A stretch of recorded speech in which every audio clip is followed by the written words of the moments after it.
முதல்ல வணக்கம். வணக்கம். 1970களில் இருந்து தமிழக அதிமுகவில் இருக்கிறீங்க. பல்வேறு தேர்தல்களை நீங்கள் சந்திச்சிருப்பீங்க, கடந்து வந்திருப்பீங்க.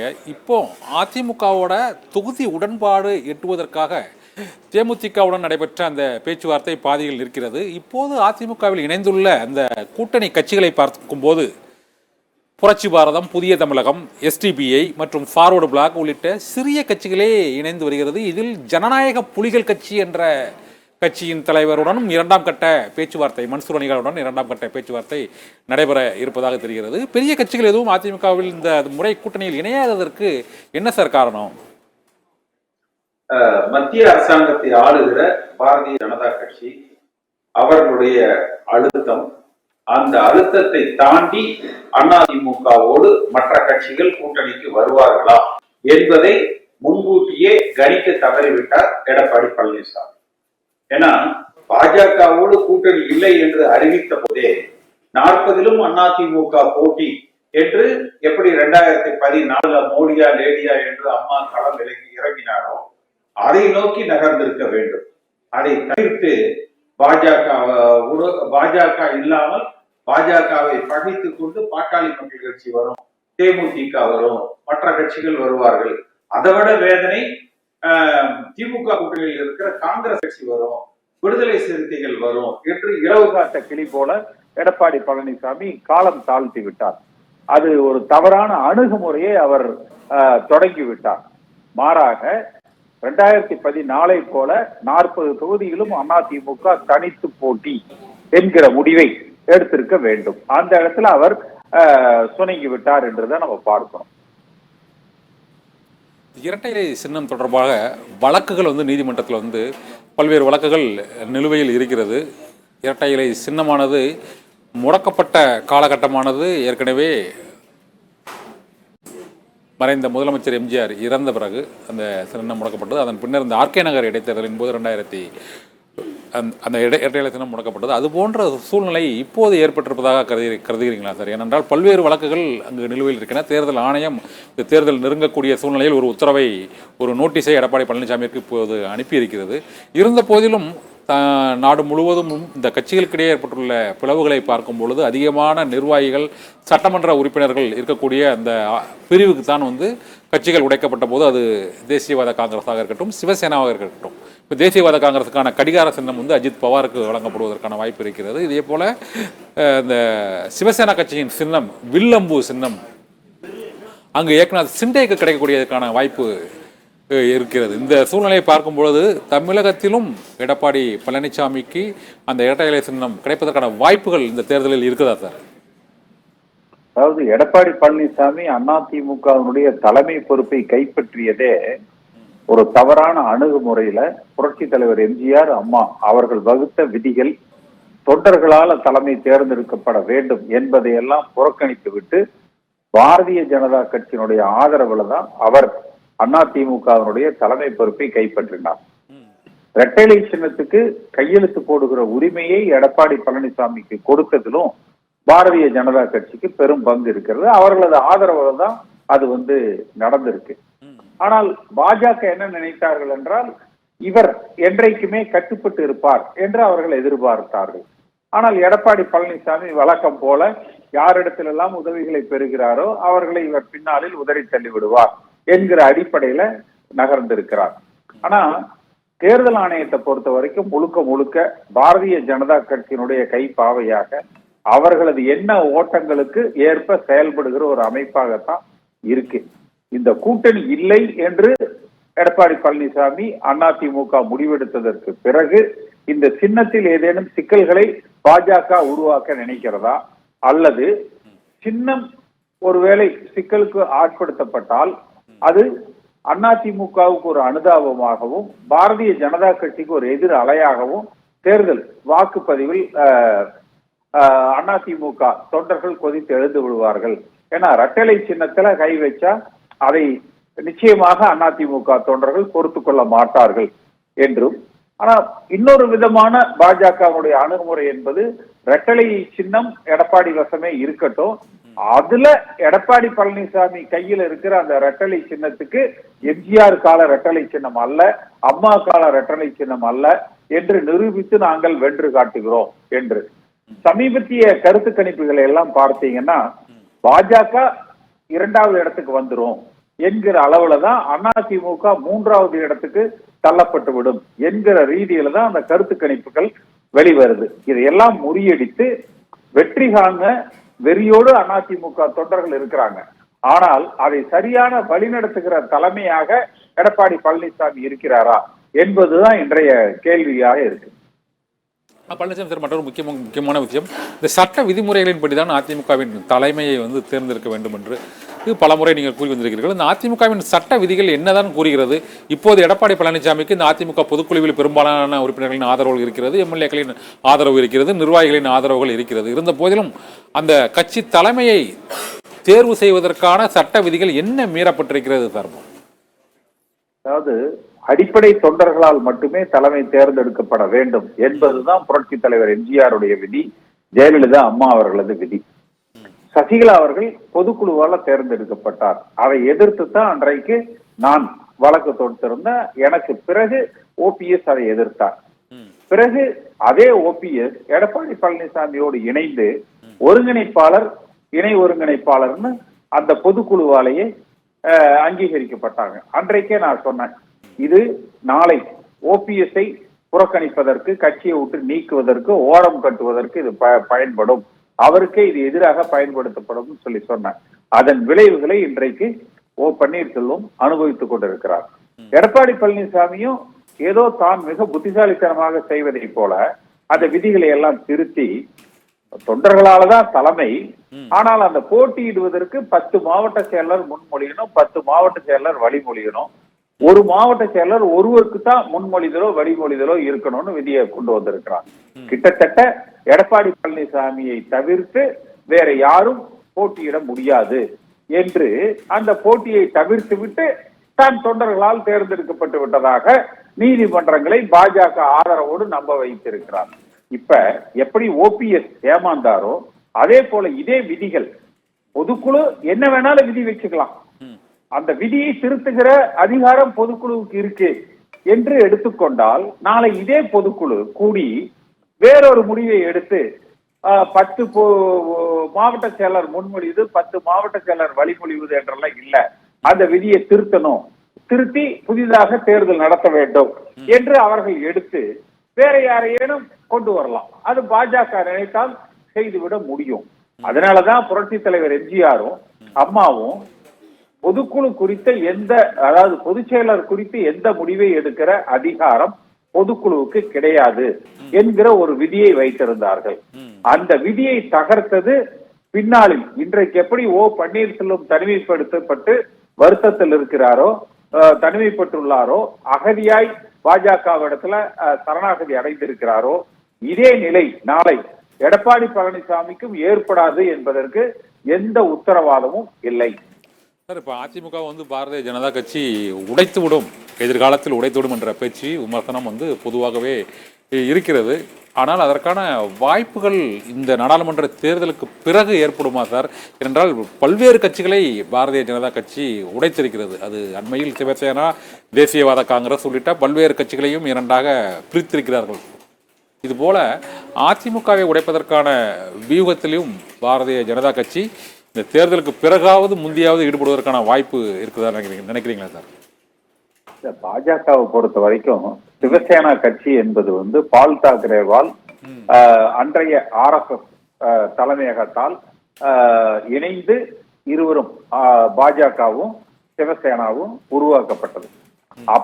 அதாவது கிட்டத்தட்ட ஒட்டி பிறந்த இரட்டை குழந்தைகள்னு சொல்லலாம். அந்த கட்சியையே, சிவசேனா கட்சியையே துண்டாடியவர்கள் பாரதிய ஜனதா கட்சியை சார்ந்தவர்கள். அப்ப 2வது இந்திய அளவில் அவர்களது அணுகுமுறை என்பது சின்ன சின்ன பீஸா கட் பண்ண வேண்டியது, அதுல பல குழுக்களாக பிரிக்க வேண்டியது.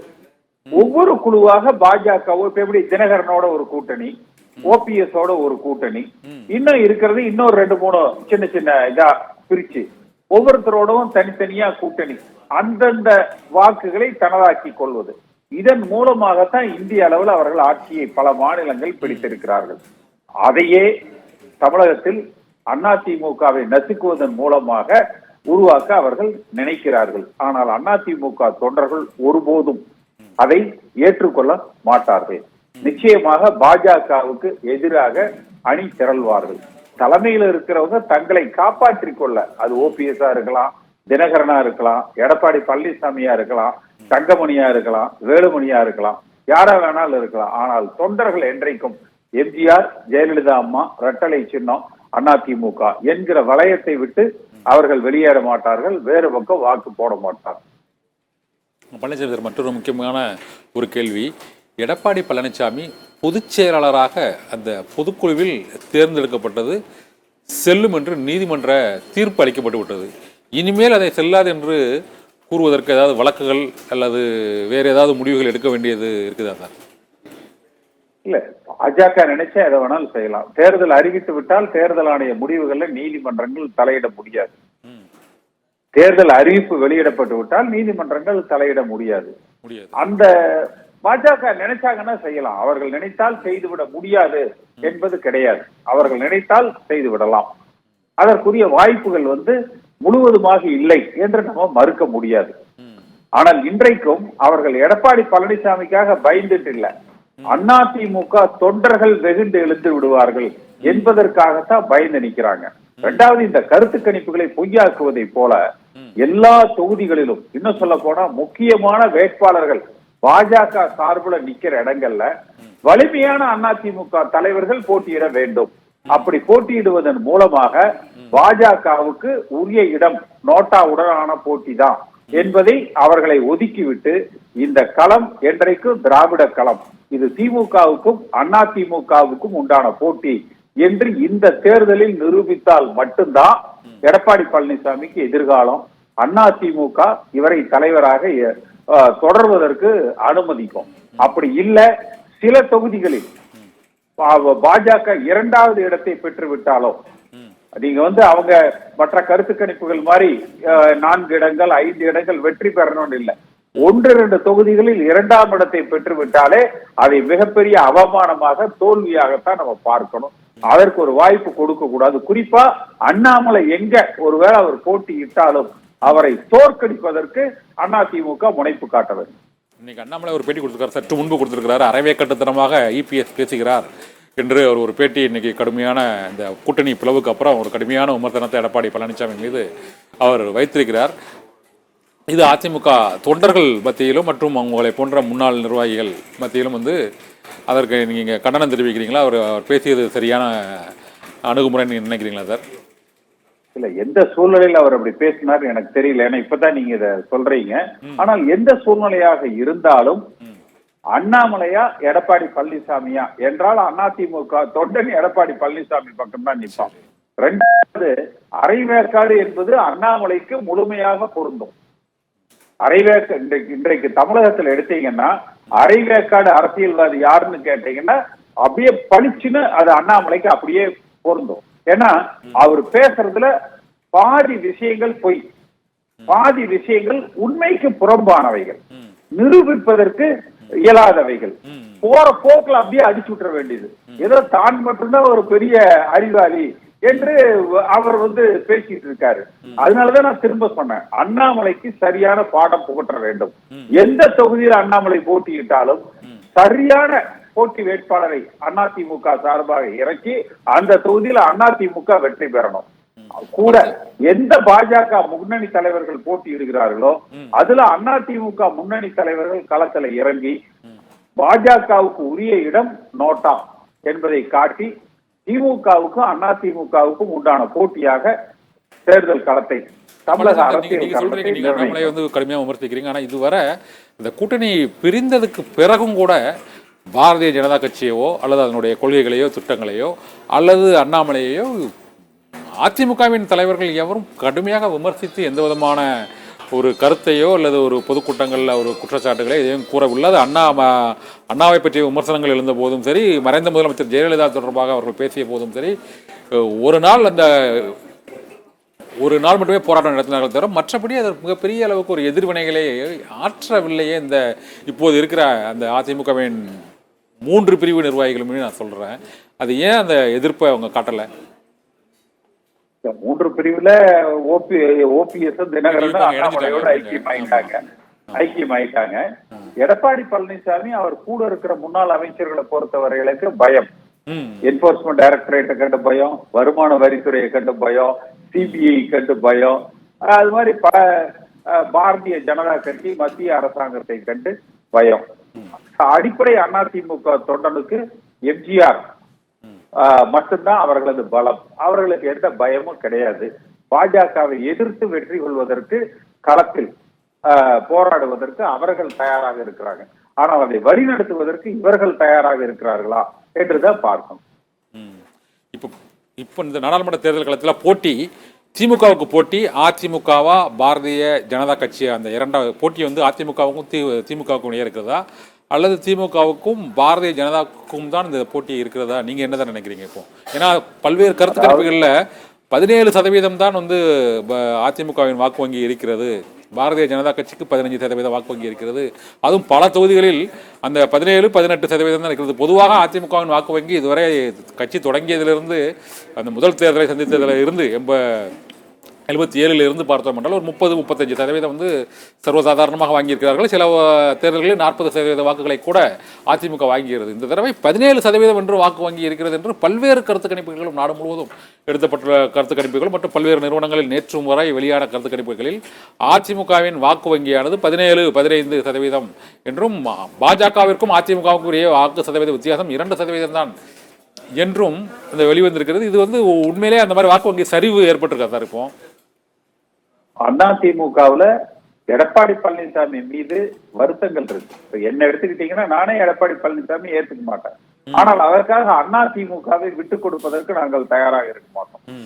அடுத்து அண்ணாமலை திட்டமிட்டு ஒரு ஊடக விளம்பரத்தை கட்டமைக்கிறார். அதாவது மோடி அவர்களுக்கு ஒரு தமிழ்நாட்டுல அந்த எதிர்ப்பு குறைந்திருக்கிறது. வாக்கு சதவீதம் ஒரு 2-3%. இதற்கு முன்பு அவர்கள் 4% இருந்தாங்க. இப்போ இன்னொரு 3-4% உயர்ந்து ஒரு 7-8% அவர்கள் உயர்ந்திருப்பார்கள். ஒற்றைப்படையில தான் இன்றைக்கும் அவர்கள் இருக்கிறாங்க. அதிமுக என்பது பல மன மாச்சரியங்கள் இருந்தாலும் கூட, ஓபிஎஸ் போனார்னா அவர் மட்டும்தான் தனியா போகணும், பாஜக தினகரன் போனா அவர் மட்டும்தான் தனியா போகணும். எடப்பாடி பழனிசாமி பிடிக்கல, ஆனால் அதிமுகவை பிடிக்கலன்னு யாரும் சொல்லல. அப்ப அவர்கள் வெற்றி பெற வேண்டும் என்று நினைப்பது அதிமுகவை, வெற்றி பெற வைக்க நினைப்பது இரட்டை இலை சின்னத்தை. அந்த பற்றுதல் உள்ள அதிமுக தொண்டர்கள் இருக்கிற வரை எம்ஜிஆர் புகழ், ஜெயலலிதாவுடைய அந்த ஆளுமை திறன், அவர்கள் கட்டமைத்த அதிமுக வலிமையோடு இருக்கும். கருத்து கணிப்புகள் என்பது வந்து அவங்க ரேண்டம் சாம்பிளிங் எடுக்கிறாங்க. 10 கோடி பேர் இருக்கிற இடத்துல 1 லட்சம் பேர் 2 லட்சம் பேர் எடுத்து அவங்க முடிவுகளை அறிவிக்கிறாங்க. அது மிகச்சரியாக துல்லியமாக இருக்கும் என்று நம்ம எடுத்துக்கொள்ள வேண்டும் என்கிற அவசியம் இல்லை. இன்னும் சொல்ல போனா அது போன்ற ஒரு நிலை இருக்கிறது என்பது அதிமுக தொண்டனை இன்னும் உத்வேகத்தை அதிகப்படுத்துமே ஒழிய அது குறைத்து விடாது, மனச்சோர்வு அடைய விடாமல் இந்த இயக்கத்தை வழி நடத்துகிற தலைமை தான் இப்போதைய தேவை. ஆனா பழனிசாமி சார், நீங்க சொல்ற கருத்துக்களை ஒட்டி வரும்போது இப்போ இந்த ஓபிஎஸ் டிடிவி அணிக்கு வந்து அதிமுகவின் வாக்கு வங்கி வந்து ஓரளவாவது பிரியும் நினைக்கிறீங்களா, பிரியாதுன்னு நினைக்கிறீங்களா சார்? முக்குளத்தோர் வாக்கு வங்கி கொஞ்சம் போகும். அவங்களுக்கு சாதிய ரீதியாக அரசியல் செய்ய நினைப்பவர்கள் போவாங்க, ஆனால் ஒரிஜினல் அதிமுக காரங்க போக மாட்டாங்க. ஆனா இப்போ பழனிசாமி சார், நீங்க சொல்ற கருத்துக்களை வைத்து பார்க்கும்போது நீங்க ஓரளவு இப்போ ஒரு 80% எடப்பாடி பழனிசாமிக்கு ஆதரவா வந்த மாதிரியே தெரியுது. இல்ல, அதான் நான் அதிமுகவுக்கு ஆதரவா இருக்கிறேன்னு சொல்லி சொன்னேன். எந்த காலத்திலும் எடப்பாடி பழனிசாமிங்கிறது யாருங்க? அதிமுகவுக்கு இப்ப வந்தவர் தானுங்க.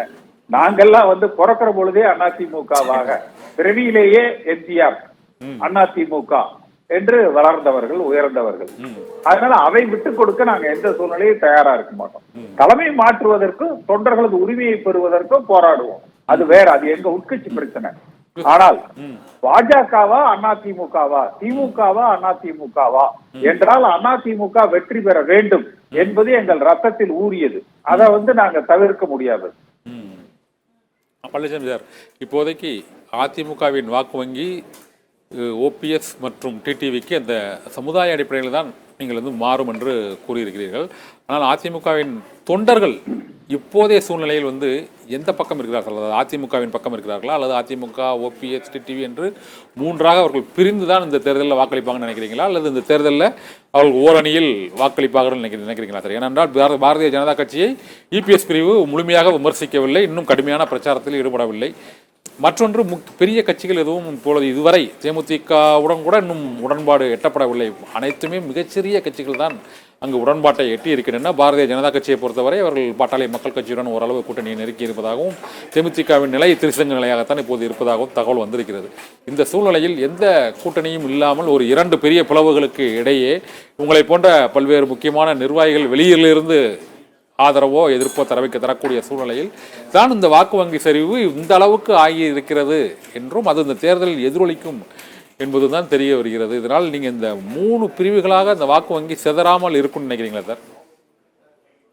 எடப்பாடி பழனிசாமிக்கு எந்த வாக்கும் கிடையாது, ஓபிஎஸ்க்கும் கிடையாது.